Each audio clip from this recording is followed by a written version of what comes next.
Jacinda Ardern's meteoric rise to global prominence was a result of her unique leadership style, characterized by empathy, pragmatism, and a focus on social justice. Born in a modest household in rural New Zealand, Ardern became one of the youngest female leaders in the world when she became New Zealand's Prime Minister in 2017. Her leadership during crises such as the Christchurch mosque shootings and the COVID-19 pandemic, as well as her progressive policy initiatives on climate change and child poverty, have cemented her place in history. This documentary explores her life, career, challenges, controversies, and legacy. Jacinda Kate Laurel Ardern was born on July 26, 1980, in Hamilton, New Zealand. Raised in the small, working-class town of Murupara, she was exposed to economic hardship and social inequality from an early age. Her father, Ross Ardern, was a police officer, and her mother, Laurel Ardern, worked as a school catering assistant. Jacinda has often spoken about how her upbringing influenced her empathy for people struggling with poverty and other social issues. The family was deeply religious, practicing Mormonism, the Church of Jesus Christ of Latter-day Saints, but Ardern later left the church in her 20s due to its stance on LGBTQ+ rights. This decision underscored her commitment to inclusivity and equality, values that would become central to her political career. Ardern attended Morrinsville College, where she was known for her leadership skills. After high school, she studied communications at the University of Waikato, focusing on public relations and politics. It was during her university years that she became politically active, joining the Labour Party at the age of 17. Ardern's journey into politics began in earnest when she worked as a researcher for Phil Goff, a prominent Labour MP, and later served as an advisor in Prime Minister Helen Clark's administration. During this time, she honed her understanding of political strategy and policymaking. In 2006, Ardern moved to London to broaden her political experience. She worked as a senior policy advisor in the UK Cabinet Office under then Prime Minister Tony Blair. While she disagreed with some of Blair's policies, particularly on the Iraq War, Ardern learned valuable lessons about leadership and governance. She also worked for a time in New York with the Better Regulation Executive, and later, she volunteered in Jordan on projects that dealt with child poverty and social services.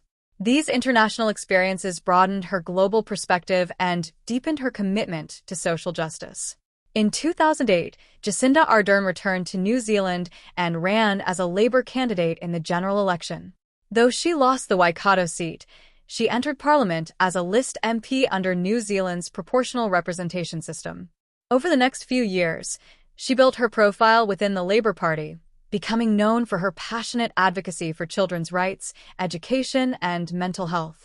Ardern rose quickly through the party ranks, and in 2017, she was appointed deputy leader of the Labour Party under Andrew Little. Just weeks before the 2017 general election, Little resigned as leader due to poor polling, and Ardern was thrust into the role of leader. Her sudden rise energized the Labour Party and created a media phenomenon known as Jacindamania. The 2017 election was a pivotal moment in New Zealand's political history. Although Labour did not win the most seats, they were able to form a coalition government with New Zealand First and the Green Party. At the age of 37, Jacinda Ardern became the 40th Prime Minister of New Zealand and one of the youngest leaders in the world. Ardern's government focused on progressive policies aimed at improving the lives of ordinary New Zealanders. She championed issues such as affordable housing, mental health services, and reducing child poverty. One of her signature policies was the introduction of the Wellbeing Budget in 2019, which aimed to measure the success of the government not just by economic growth but by improvements in people's well-being.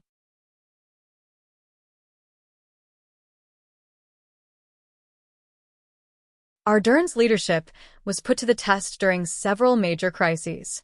The first was the Christchurch mosque shootings in March 2019, when a white supremacist gunman killed 51 people at two mosques.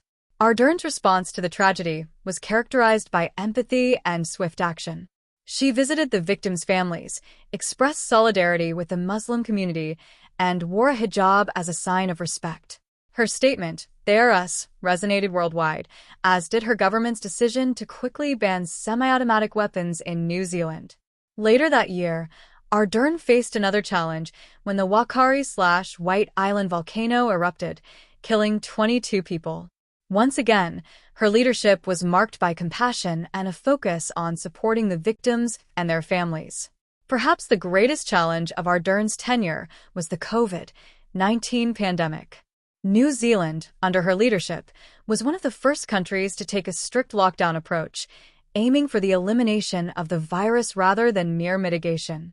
This strategy, though controversial at the time, proved highly successful in the early stages of the pandemic, earning New Zealand international praise. Ardern's calm and clear communication, particularly through her regular Facebook Live updates, helped maintain public trust during the crisis.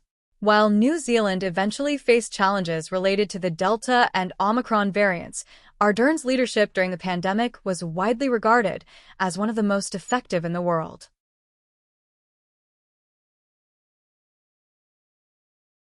One of the defining aspects of Jacinda Ardern's public image is her ability to balance the demands of being a world leader with her personal life.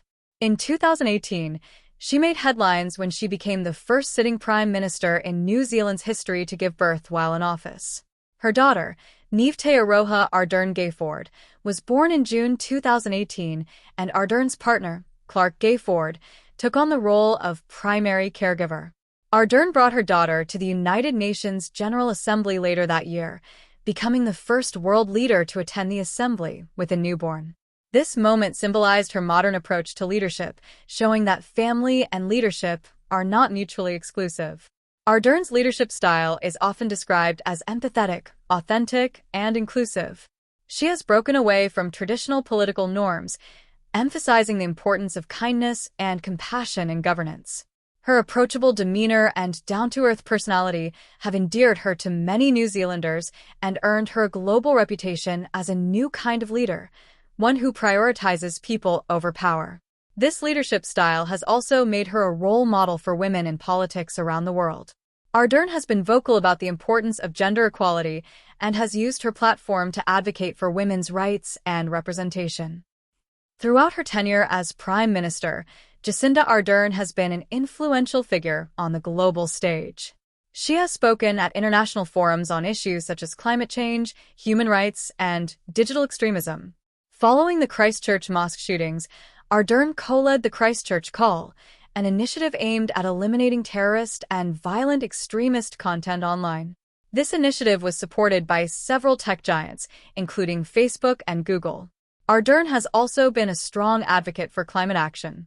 In 2019, her government passed the Zero Carbon Act, which set a framework for New Zealand to achieve net zero carbon emissions by 2050. While New Zealand's progress on climate change has faced challenges, Ardern's commitment to environmental sustainability has made her a prominent voice in global climate discussions. Ardern's diplomatic approach has been characterized by pragmatism and careful balancing. She has managed New Zealand's relationships with global superpowers such as the United States and China, while also maintaining a strong focus on the Pacific region. Ardern's government has been a vocal advocate for the rights of Pacific Island nations, particularly in relation to climate change.